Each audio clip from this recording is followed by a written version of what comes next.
praktek keagamaan, ya, yang disebut dengan Hanif, ya, agama Hanif, agama yang lurus, ya, agama yang lurus. Dan secara tertulis atau secara langsung, mohon maaf saya belum menemukan bagaimana eh, kepercayaan keluarga Nabi sebelum itu, tapi saya cenderung ya lebih dekat bahwa orang-orang dekat Nabi dalam hari ini sambungan darah langsungnya, baik itu ayah, ibu, kakek, itu adalah mereka yang mungkin mengikuti syariatnya Nabi Ibrahim atau Hanif itu. Karena kan ternyata dari segi paman, tantenya kan ada yang berhala, ya. Tapi menurut saya kalau yang sedarah dengan Nabi secara langsung, ya mungkin ini spekulasi saya. Mudah-mudahan nanti saya menemukan referensi yang bisa menguatkan itu, bahwa mereka berkeyakinan Hanifan Musliman, wa ma ana minal musyrikin. Ya, itu adalah tata cara way of life yang dibawa oleh Nabi Ibrahim sebagai nenek moyang orang-orang Mekah, seperti itu. Kemudian Pak Hamsan, hubungan Yahudi dan Islam dari dulu sampai saat ini memang ada sejak masa Nabi. Ketika Nabi hadir sebagai Rasul, Khatimal Anbiya wal Mursalin, di situ sudah mulai ada hubungan, ya. Ya, orang-orang Yahudi yang mengetahui kenabian Rasulullah Muhammad SAW, kemudian mereka beriman kepada kitabnya, ya, mereka akan mengikuti Nabi Muhammad masuk Islam. Tapi sebagian lagi yang merubah-rubah kitabnya, yang punya penyakit hati benci dengan Islam, ya tentu mereka menjadi penentang. Di Mekah, di Madinah, ya mereka awalnya hidupnya baik, rukun, dengan adanya perjanjian Piagam Madinah itu. Tapi ya sebagian tentu juga mulai membangkang, dan hubungan Yahudi dan Muslim ini terus terjadi bertolak belakang, ya. Kemudian dalam lintasan sejarah, nanti sebenarnya ini ada materi dari pemakalan selanjutnya, bagaimana orang-orang Yahudi pada masa dinasti Umayyah dan Abbasiyah, itu kan mereka ada hubungan kenegaraan, ya, hubungan bukan karena agama, tapi karena tinggal di satu wilayah yang sama, akhirnya mereka rukun. Makanya nanti kan ada dalam istilah fikih kita, ada disebut dengan kafir zimmi dan kafir harbi, ya. Ada yang Yahudi dan Nasrani yang kafir, yang kita perangi. Tapi ada yang Yahudi dan Nasrani yang dalam keadaan damai, ya, ini yang disebut dengan kafir zimmi, ya. Tapi itu nanti akan diulik oleh pemakalah setelah saya, seperti itu. Lalu nanti Yahudi ini pada akhirnya setelah perebutan Baitul Maqdis, ya, oleh Umar, dan ada namanya perang salib berapa lamanya seperti itu, akhirnya mereka berdiaspora istilahnya di dunia. Mereka berdiaspora, tinggal ke semua wilayah negara. Mereka berpencar hidupnya, ya, lalu muncul satu kelompok dari Yahudi ini, ya, ingat, ya, satu kelompok dari Yahudi ini yang punya ide untuk kembali ke tanah yang dijanjikan, ya, tanah yang dijanjikan, yaitu Palestina hari ini, dan mendirikan sebuah negara bekas reruntuhannya Daud dan Sulaiman. Ya, gerakan ini namanya Zionis pada akhirnya.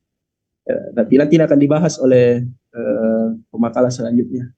Wah, nanti akan kembali mereka ada spiritnya untuk kembali menyatukan kebangsaan mereka. Ya, itu namanya gerakan Zionis. Dan sampai hari ini, ya, itu ya tidak mutlak, ya, bahwa Yahudi secara personal kemudian kita harus langsung bunuh, karena ternyata ada istilah zimmi dan harbi, mohon maaf, harbi, ada kafir zimmi dan kafir harbi dalam lintasan sejarah yang pernah terjadi. Mungkin seperti itu, Prof, dan teman-teman yang lainnya, mohon maaf kalau salah. Enggak ada lagi, ya, jadi bagus, luar biasa.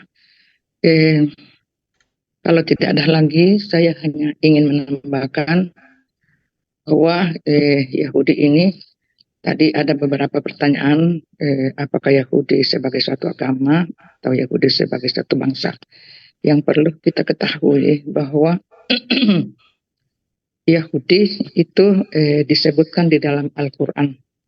Kata Yahud, ya, kata Hudan 3 kali, kata hujan, ya, kata hudan itu ada 9 kali, kata Yahudi itu ada 10 kali. Sehingga ia disebutkan di dalam Al-Quran itu 22 kali dalam 21 surat. Itu kata Yahudi. Dan kalau berbicara tentang Bani Israel, ada 233 surah di dalam Al-Quran yang berbicara tentang Bani Israel.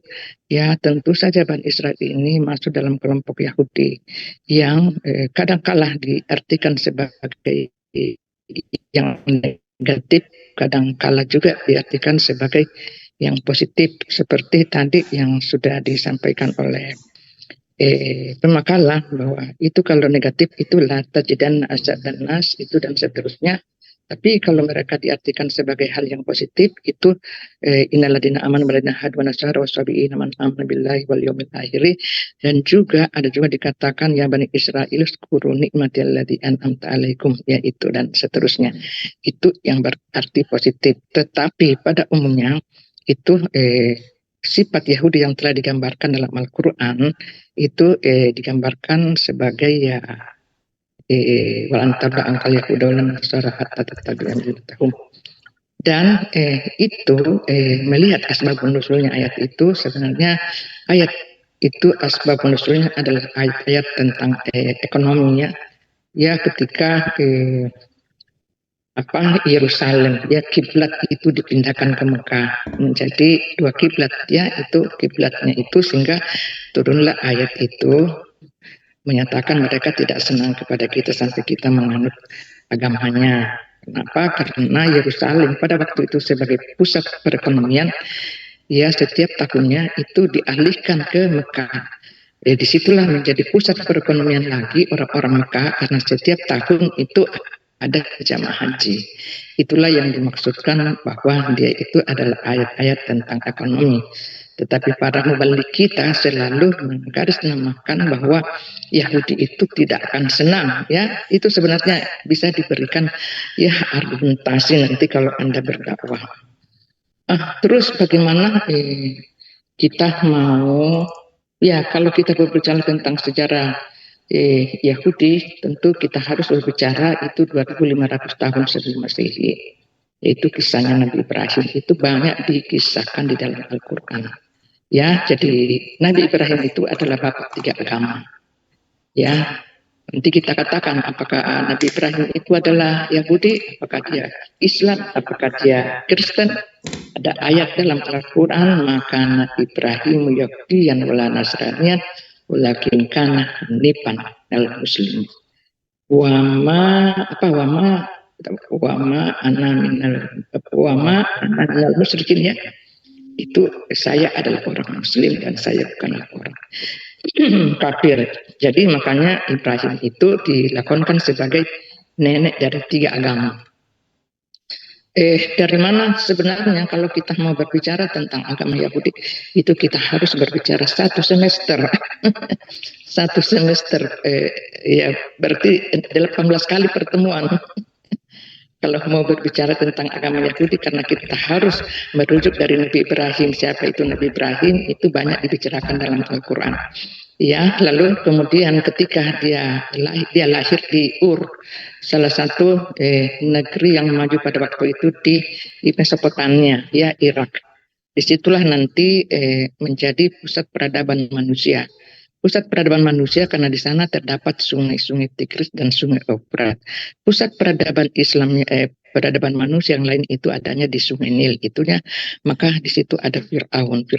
Kalau di India itu Sungai Indus, maka di situ adalah peradaban manusia juga. Jadi di mana ada manusia, maka disitulah itu, di mana ada sungai, disitulah mulai manusia bercokol di situ, karena air adalah sumber segala kehidupan, ya itu contohnya.